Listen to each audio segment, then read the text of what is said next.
E aí, pessoal, o mercado financeiro muitas vezes parece um quebra-cabeça bem complexo, não é mesmo? A gente tem, de um lado, juros altos aqui no Brasil, do outro, a volatilidade do petróleo e, bem no meio disso tudo, aquela dúvida: será que vale a pena investir lá fora agora? Bom, nessa análise, a gente vai conectar exatamente essas peças. Vamos ver como o cenário macroeconômico brasileiro está impactando os investimentos, dar um mergulho no setor de petróleo e descobrir um valor que parece meio escondido numa das maiores empresas da Bolsa e, no final, avaliar se a hora de dolarizar o patrimônio é agora. Vamos começar a montar esse quebra-cabeça juntos.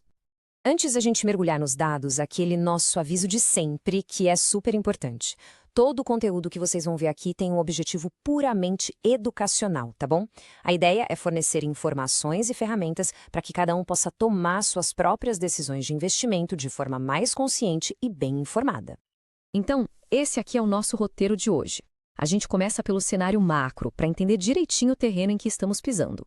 Na sequência, um mergulho profundo no volátil setor de petróleo, analisando 3 empresas com perfis bem diferentes.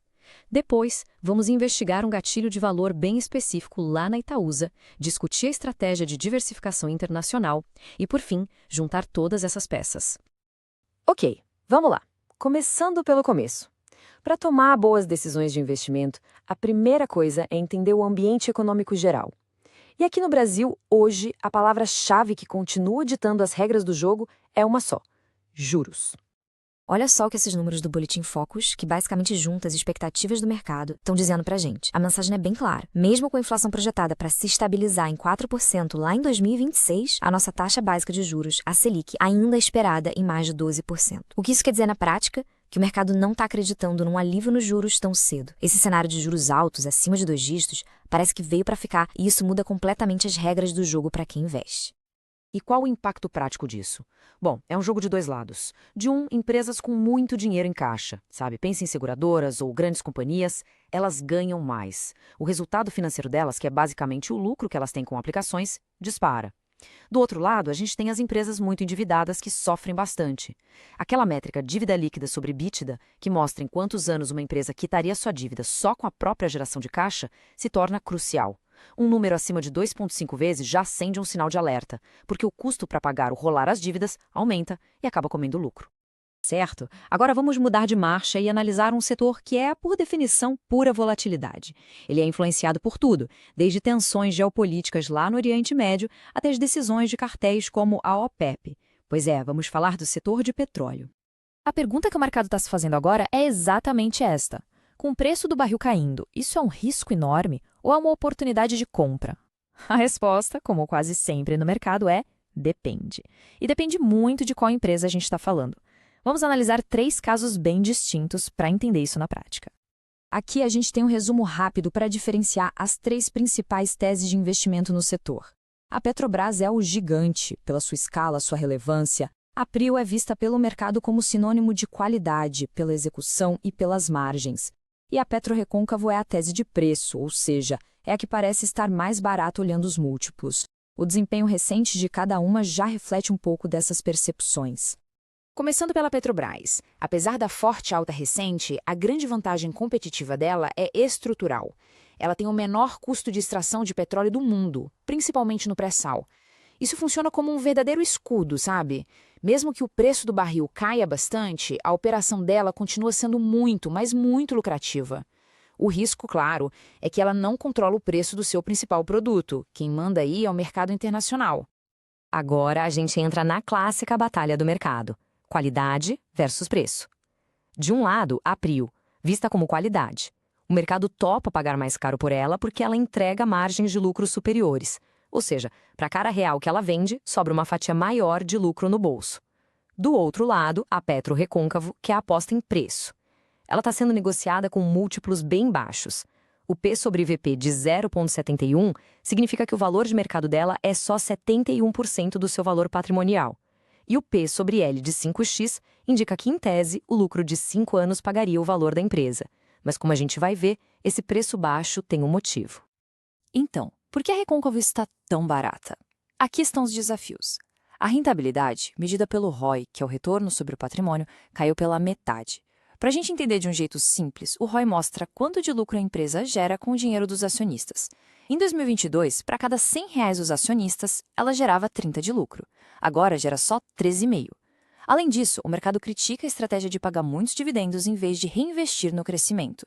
Ou seja, o preço baixo vem acompanhado de riscos bem claros. Beleza, saindo da análise de um setor inteiro e todos os seus riscos, vamos agora para um caso bem diferente.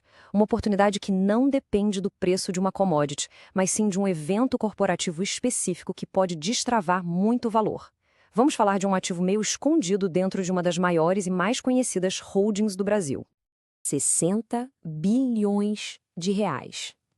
Esse é um número que impressiona e merece uma pausa para a gente processar. E ele representa a nova avaliação da Egea, a gigante do saneamento, depois de receber um novo aporte de capital. O mais importante é que isso tem um impacto direto para quem investe na sua acionista, a Itaúsa.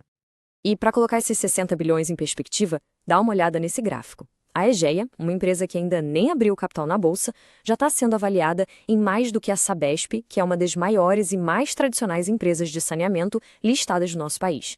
Isso dá a dimensão do tamanho e da relevância do ativo que a Itaúsa tem no seu portfólio.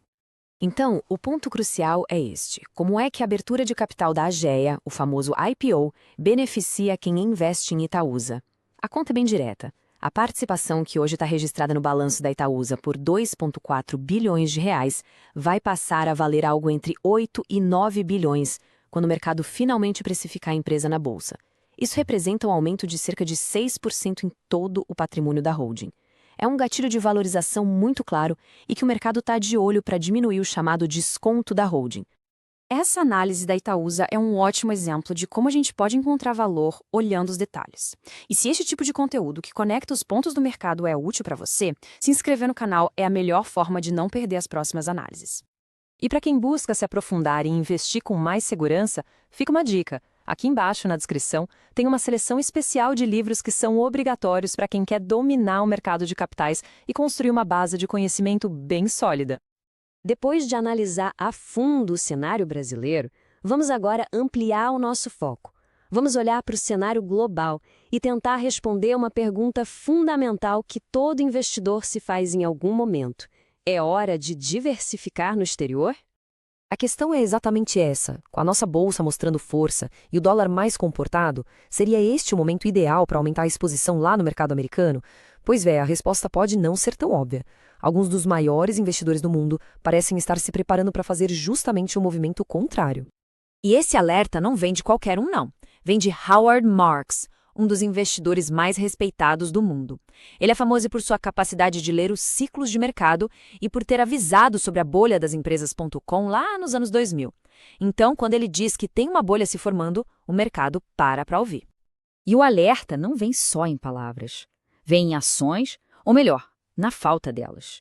E isso nos leva a este número aqui, 382 bilhões de dólares. Um valor astronômico que, por si só, já conta uma história sobre o que outro gigante do mercado está sentindo. Esse é o tamanho do caixa da Berkshire Hathaway, a empresa do Warren Buffett. O que isso significa? Que um dos maiores alocadores de capital da história está preferindo deixar o dinheiro parado, rendendo juros baixíssimos lá nos Estados Unidos, do que comprar ações nos preços de agora. Ele está basicamente sentado no caixa esperando por uma liquidação ou por preços mais atrativos. É um sinal muito forte de que a cautela talvez seja a melhor estratégia no mercado americano neste momento. Então, vamos juntar todas as peças do nosso quebra-cabeça. Primeiro, o cenário macroeconômico de juros altos por aqui exige foco em empresas com balanços sólidos e pouca dívida. Segundo, no setor de petróleo não tem resposta única. A escolha entre qualidade, preço ou escala vai depender do perfil de risco de cada um.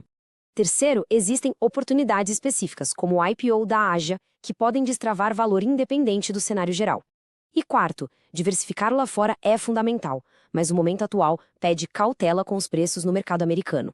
Em resumo, o cenário geral exige atenção aos juros e uma seleção bem cuidadosa de ativos. Vimos que a Itaúsa tem um gatilho de valorização claro com a Egea, enquanto o setor de petróleo oferece opções distintas para diferentes apetites de risco. E, por fim, o mercado americano, apesar de forte, emite sinais de grandes investidores que sugerem cautela. E aí, qual a visão de vocês sobre esses pontos? A discussão continua aqui nos comentários. E para não perder as próximas análises, é só se inscrever no canal. Até a próxima!